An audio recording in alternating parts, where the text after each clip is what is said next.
Hello 12th standard students, welcome back to chapter 1 applications of matrices and determinants. Today in exercise 1.2 second sum third subdivision we are going to see. So we are going to find the rank using the row reduction method. So what is row reduction method? Along the principal diagonal. This is the principal diagonal, isn't it? As I told you in the previous sum, below the principal diagonal you are going to make all the elements to 0. That is, you are going to reduce these elements to 0. This way of reducing it is called as the reduction method, or in other words it is the echelon form. Okay, now what we are going to do is you are going to name this as A and you are going to find the rank. Usually when we see a matrix we have to write the order. How many rows are there? 3 rows. And how many columns? 4 columns. So what will be the maximum rank for this? It will be less than or equal to minimum of these two, 3 into 4. So minimum is 3. So the rank should be 3 or less than 3. Okay.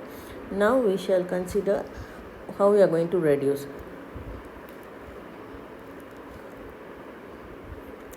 For this, as I told you, always in the first row, if it is 1, it will be more easy for us. So we are going to interchange. Let me write the A. First I'll write the A. 3 minus 8, 5, 2, 2 minus 5, 1, 4, minus 1, 2, 3, minus 2. Okay. Now here I am going to interchange R1 and R3 because I have got a 1 there. Okay. So write first R3 minus 1, 2, 3, minus 2. Then second row remains the same, no change in it. And the first row comes to the third row, 5 and 2. Now you are going to reduce this to 0 and this to 0. So whenever you do below the first column, you have to seek the help of row 1. So you are going to, for R2, what you are going to do, R2 minus 2R1. Similarly for R3, what you are going to do is R3 plus 3R1. Okay.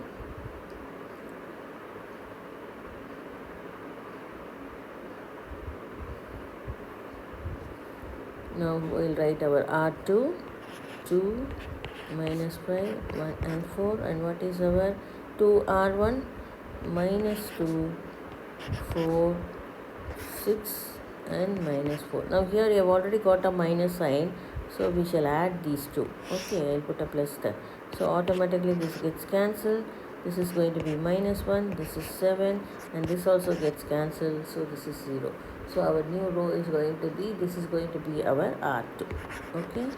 Similarly for R3, 3 minus 8, 5 and 2, 3R1 minus 3, 6, 9 and minus 6. Now this also you are going to just add, so this gets cancelled 0, this is minus 2, this is 14 and this is minus 4. So this is going to be our R3. Okay.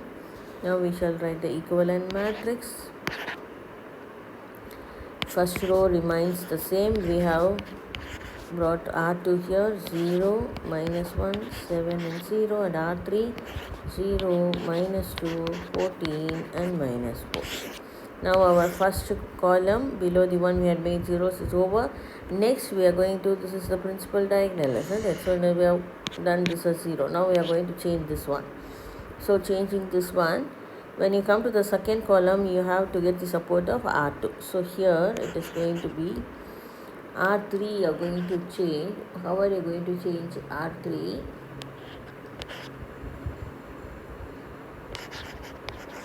R3 minus, both are of the same side, so minus 2R2. Okay, what is our R3? 0, minus 2, 14, minus 4.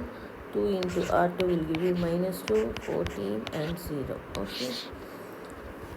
So you have to change your sign, minus, so this gets cancelled, this gets cancelled, so 0, 0, 0 and minus 4. This is going to be our R2. Sorry, it is R3.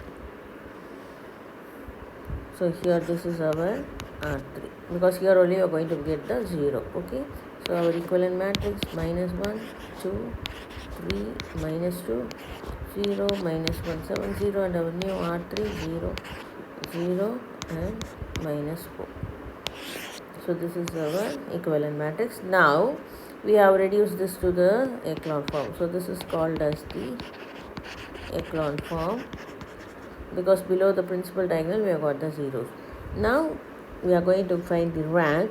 For that, we are going to count the number of non-zero rows in this matrix. How many non-zero rows? This is 1, this is 2, and here also you have got a number, so this is 3. Therefore, number of non-zero rows is 3. Therefore, rank of A is going to be 3. So we come to the conclusion that rank of A equal to 3. Okay, this is called as the row reduction method, or the row echelon form also you can name it. Okay, so bringing the elements below the principal diagonal equal to 0, we get the number of non-zero rows, and the number of non-zero rows gives us the rank of the particular matrix. Okay, thank you.